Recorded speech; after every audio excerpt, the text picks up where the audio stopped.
Welcome to the Deep Dive.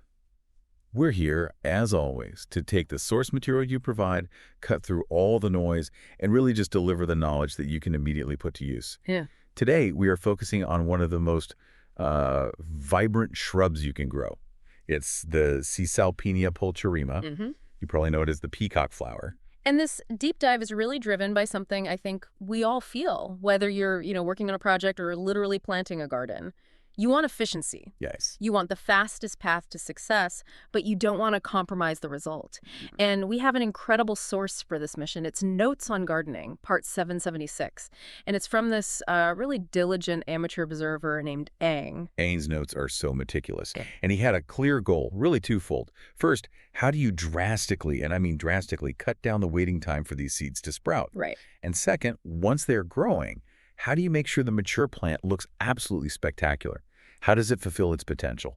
So our mission today is to pull out the playbook for speed and for aesthetics. Exactly. We're going deep into his method to pull out two very high-leverage techniques that can turn weeks of waiting into just a few days, and what could be years of thin foliage into a really dense, vibrant display. Okay, let's unpack this. We have to start with the first problem, the one Ang was facing, which I think is why most gardeners probably give up on this plant from seed. The standard method, just sowing it directly into the soil, is a huge test of patience. The source says it often demands over a week or two before you see anything. And that wait is a huge psychological barrier, isn't it? It is. And Ang, like any good efficiency expert, he just targeted that delay directly. What's so fascinating here is that his approach, his high-speed approach, it wasn't some sudden lucky discovery. It was a very targeted experiment on a new batch of seeds. And it really focused on the biology of the plant itself, which I think is key here. Yes. I mean, we should talk about that for a second. The peacock flower is a tropical species, right? Yeah. So its seeds have evolved with an extremely hard outer shell. Precisely. And that hard shell is basically a protective mechanism. It's designed so the seed only germinates when conditions are absolutely perfect. Or if it, passes through an animal's digestive system or something. A natural scarification. Exactly. So when Ang put his two-part SPE hack into action, he was basically mimicking that process. He was applying an accelerated, controlled form of scarification. So what was the technique? I mean, what did he actually do to simulate weeks of weathering or, digestion in just a matter of hours? Well, the first step is simple, but it's crucial.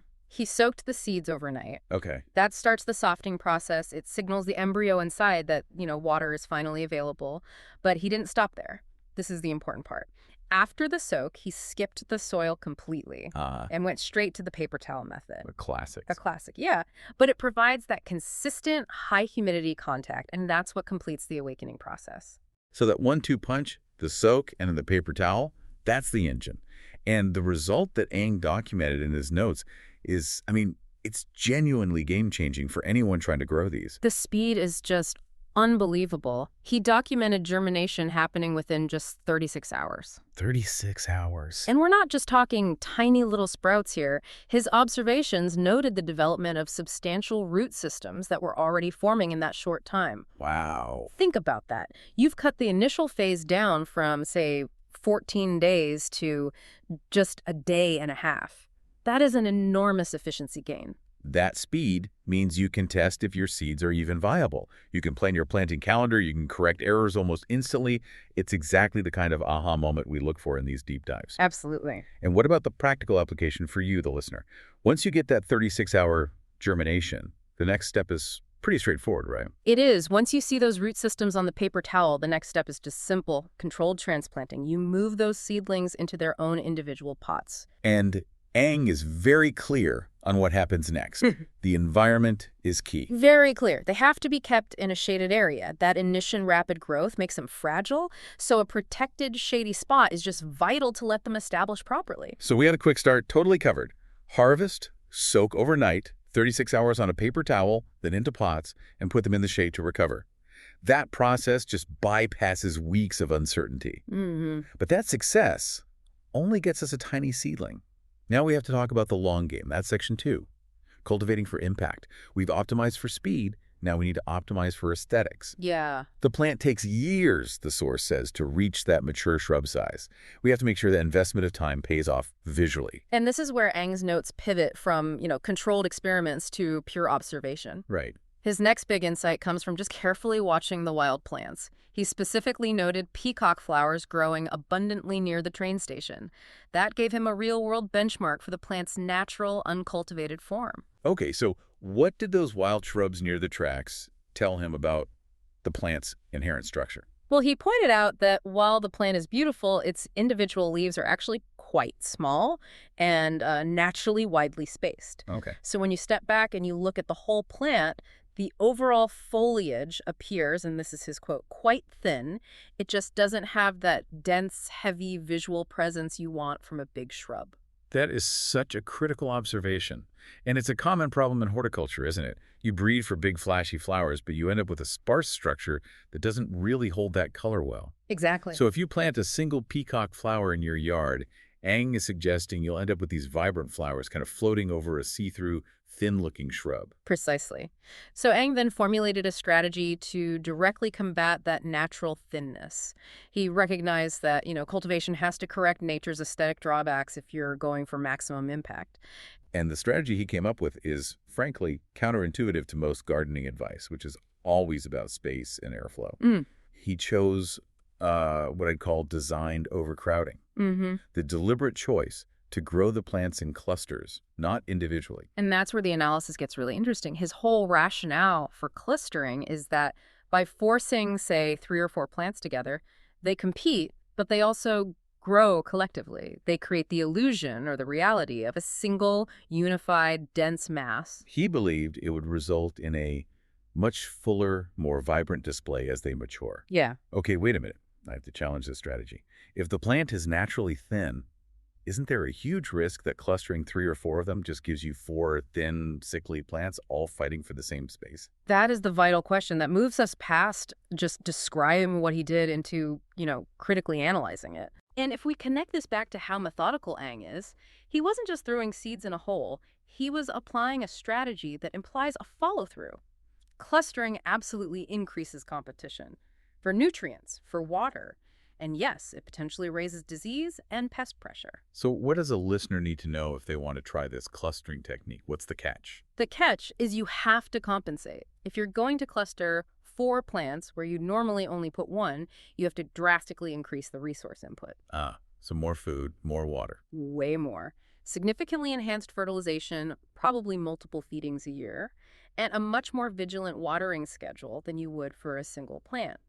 The clustering trick isn't just a planting layout, it's a commitment to higher maintenance to support that higher density. That context makes all the difference. You're not just hoping for the best, you're fueling the competition to make sure you get density and health. Yeah. It really shows how smart observation of a plant's inherent flaw, that sparse foliage, can be corrected through a proactive cultivation strategy. And that brings us perfectly to Section 3, the power of personal notes. All this knowledge we've unpacked, the 36-hour germination, the cluster planting, it all comes from this deeply personal source. Notes on Gardening by Eng, who calls himself, quite humbly, an old software plumber. I don't think that's humble at all. I think it's revealing. How so? It highlights why his notes are so reliable. What does a software plumber do? They identify bugs, they systematically test fixes, they document the procedure, and then they repeat the code that works. He's debugging his garden. He's absolutely debugging his garden. He tested the old way, tested the new way, quantified the result 36 hours, and documented the strategy based on careful observation. It's methodical. It's the ultimate expression of what we look for. He took his professional discipline, systematic testing, and just applied it to his curiosity. And we get the benefit, this distilled, high-reliability playbook. So we can confidently reiterate the 2 big takeaways from this one post. First, the enormous acceleration at the start. The soak plus the paper towel method gets you viable seedlings in just 36 hours. That completely changes how you approach growing this plant. And second, looking years down the line at the visual impact. Recognize the plant's tendency toward thin foliage, and then apply that clustering technique. But remember, and this is key, that means you are committing to increased resources to get that dense, vibrant display when the plant matures. But there is one final, equally practical takeaway hidden in his observation. The detail that's so easy to overlook. The train station. The train station. The wild peacock flowers thriving abundantly near the train station. That location is not random. It gives us vital clues about the plant's ultimate environmental tolerance. That is a great deep dive point to end on, because we have to analyze what train station environment actually implies. We're talking about disturbed ground, probably construction rubble, maybe gravel, which means fast, effective drainage. The soil is likely not organically rich at all, and the location is often super exposed. Full sun, lots of wind. Exactly. This suggests that while your little seedlings need shade to get started, this species is incredibly tough once it matures. It tells you that the peacock flower doesn't need, rich, perfect garden soil. In fact, it might even be worse for it. Too rich, you get thin, floppy growth. You might. It seems to thrive on minimal resources and maximum drainage. So what does this all mean for you, the efficiency seeker? We've successfully cut that initial wait time from weeks down to hours, and we've learned a proactive, though resource-intensive strategy for ensuring a much fuller mature plant. It's a complete roadmap, from seed to a spectacular shrub. And we'll leave you with this final provocative thought. When you're ready to move those newly sprouted clusters out of their shady nursery and into their permanent home, don't coddle them. Don't give them overly rich soil. Given Eng's observation near the train station, high drainage, high exposure, low nutrients, you should probably prioritize drainage above all else. Maybe mix some grit or sand into your planting bed to mimic the harsh, well-drained conditions of that wild benchmark. That environmental detail might just be the final key to unlocking the peacock flower's long-term hardiness and abundance.